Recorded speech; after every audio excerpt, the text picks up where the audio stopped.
Hey guys, welcome back to the channel. आज हम पढ़ेंगे ए.आर. बार्टन की आइकॉनिक स्टोरी गोइंग प्लेसेस। ये स्टोरी है एक 17-18 साल की लड़की सोफी की, जिसके ड्रीम्स और उसकी रियलिटी में बहुत बड़ा गैप है। चलो बिना टाइम वेस्ट किए स्टोरी में डाइव करते हैं।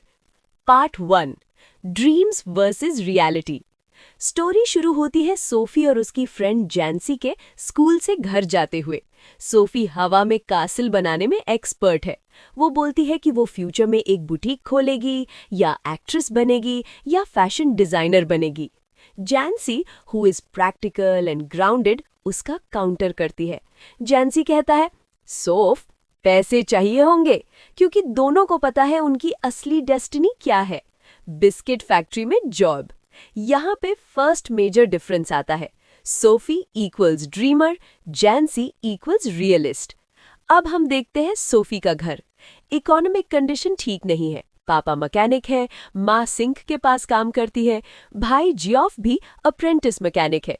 घर छोटा है, क्लटर्ड है। सोफी अपनी माँ के पीछे लगे डेलिकेट बो को देखकर सोचती है, ये इनकॉन्ग्रुइटी यानी मिसमैच उसकी पूरी लाइफ की सिंबल है।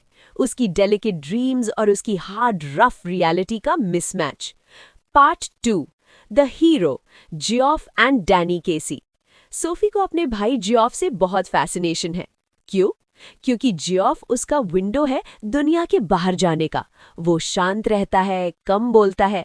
सोफी सोचती है कि जियोफ के पास कोई सीक्रेट एक्साइटिंग लाइफ है जिसमें वो जा नहीं पाती। इसी हीरो वर्शिप का एक्सटेंशन है उसका ultimate fantasy, Danny KC.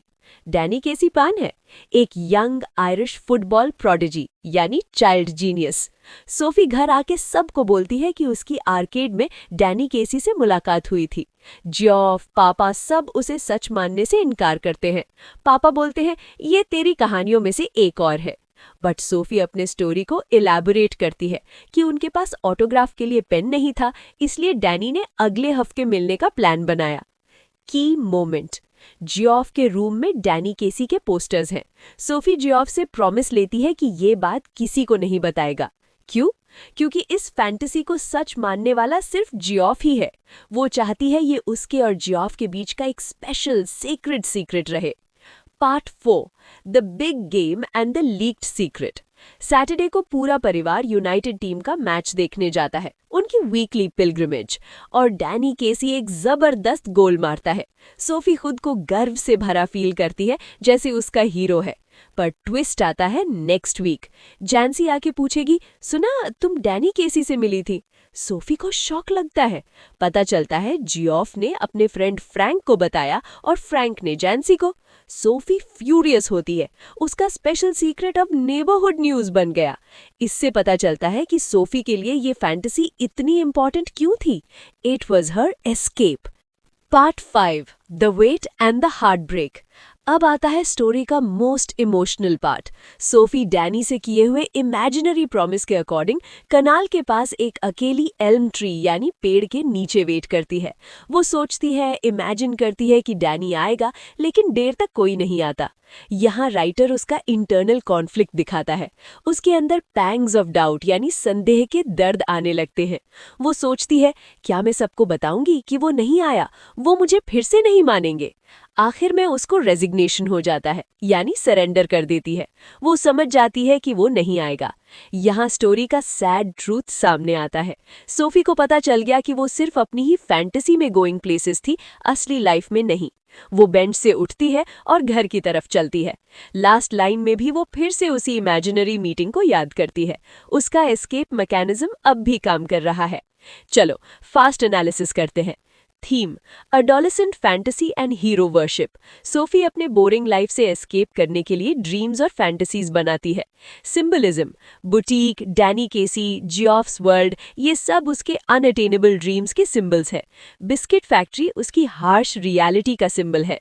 Class and ambition, Sophie lower middle class background से आती है। उसकी फाइनेंशियल कंस्ट्रेंट्स उसे रियलिस्टिकली सोचने नहीं देती।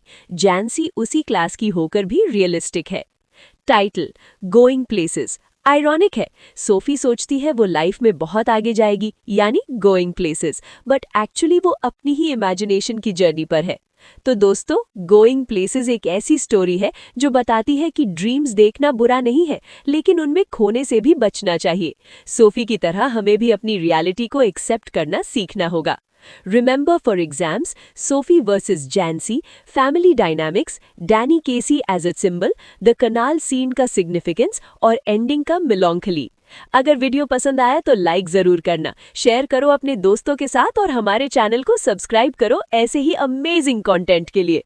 नेक्स्ट वीडियो में किसी और स्टोरी के साथ मिलेंगे। टिल देन, पढ़ते रहो, बढ़ते रहो। Peace out.